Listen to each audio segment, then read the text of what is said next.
vienintelis moksliškai pagrįstas būdas numesti svorį. Ir viską lemia pirmas termodinamikos dėsnis.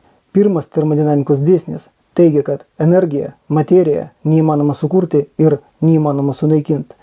Tai reiškia, kad nieko sukurti ir nieko sunaikinti yra neįmanoma. Galima tik iš vienos stadijos perkelti į kitą.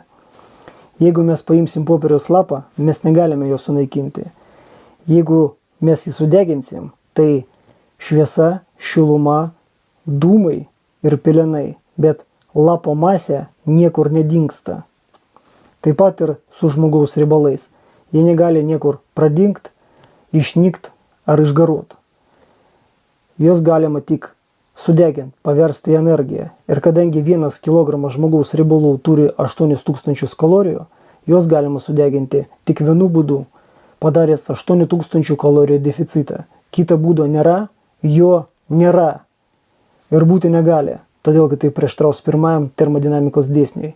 Prašau, dalinkitės video, spauskite pliusą tam, kad sužinote daugiau.